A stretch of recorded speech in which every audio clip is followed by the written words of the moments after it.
If you keep calling this social fatigue, there's a good chance it's actually the exhaustion of chronic self-translation.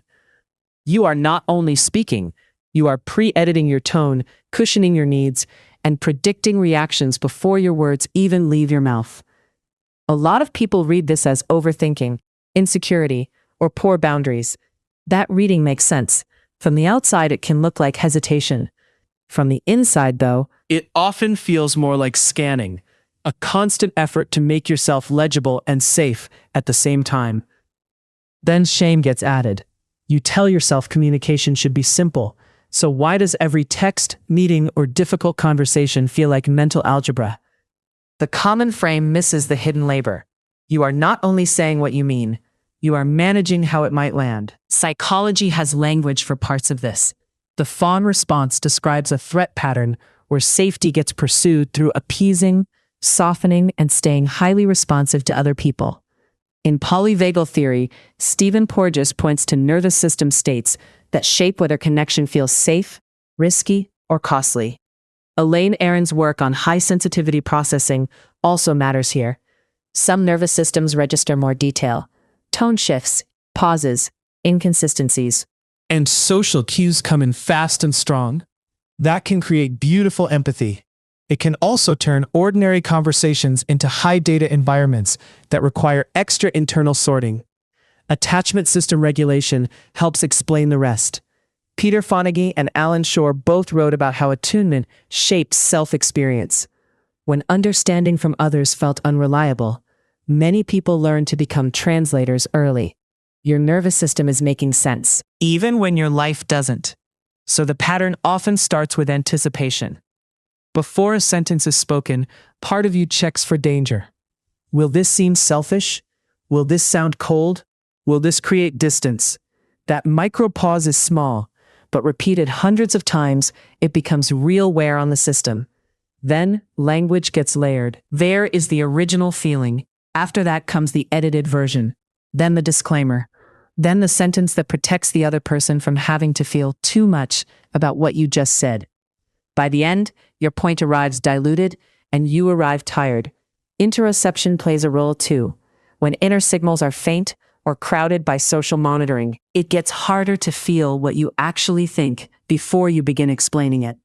Some people even drift toward mild alexithymia under stress. Words come late because contact with the feeling comes late. The pattern persists because it often works in the short term. Translation reduces friction. It prevents conflict, earns approval, and keeps rooms smoother.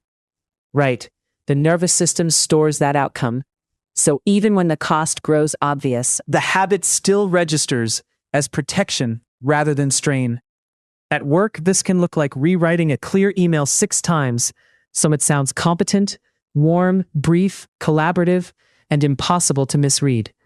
By the time you hit send, the task itself has taken 10 minutes, and the emotional administration around it has taken 40.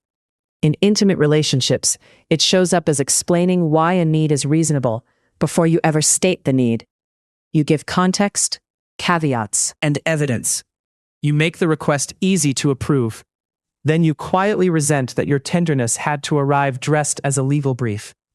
With family, the pattern can become almost invisible because it is old.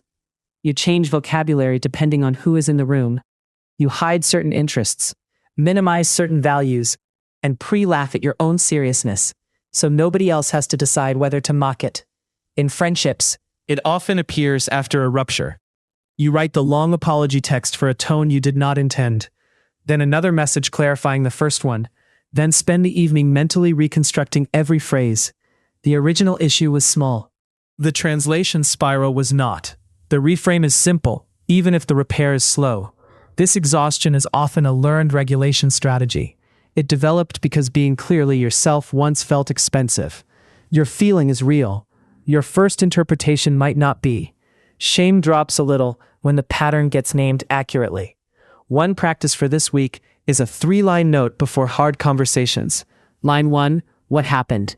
Line 2, what you feel, what you need. No explanations yet. This gives your own signal a chance to exist before your social editing starts reorganizing it. A second practice is physical. Exhale longer than you inhale for 1 minute before sending the message or entering the room. 4 in, 6 out works well.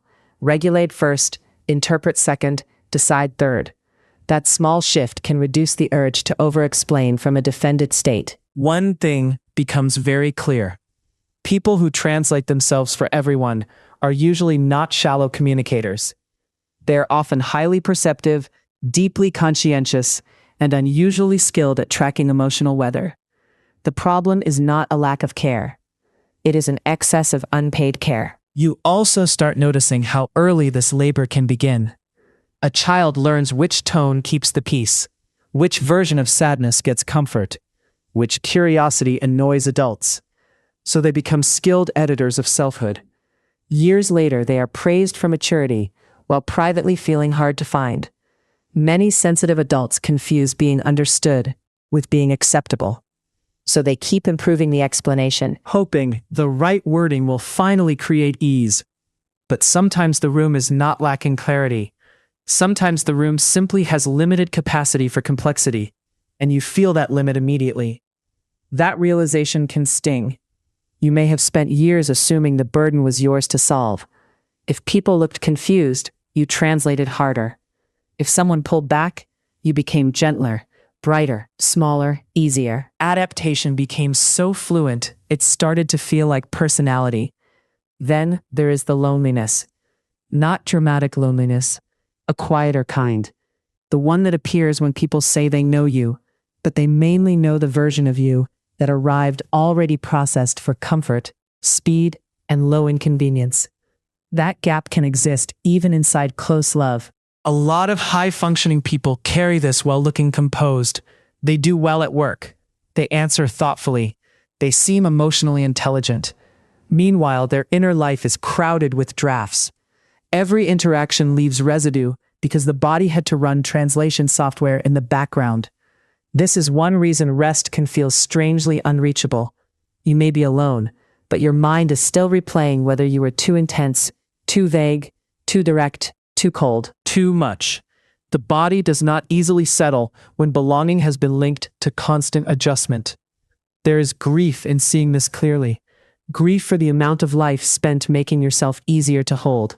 Grief for how often your first response was edited before it had air. That grief matters.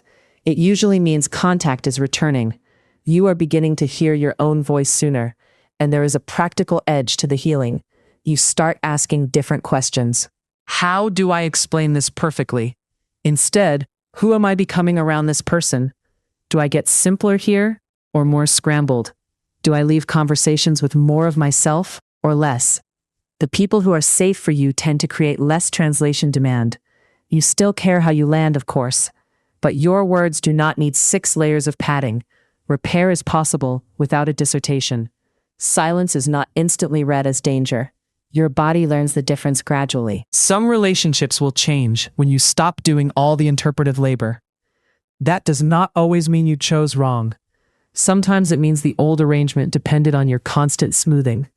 When that labor decreases, the structure shows itself. Painful, yes. Clarifying too. So if this exhaustion has been following you, consider the possibility that your system has been working double shifts.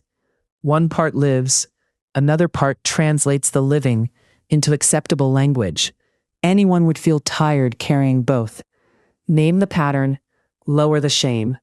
Take a breath, name the pattern, and I'll see you in the next one. Which one of these landed too close to home?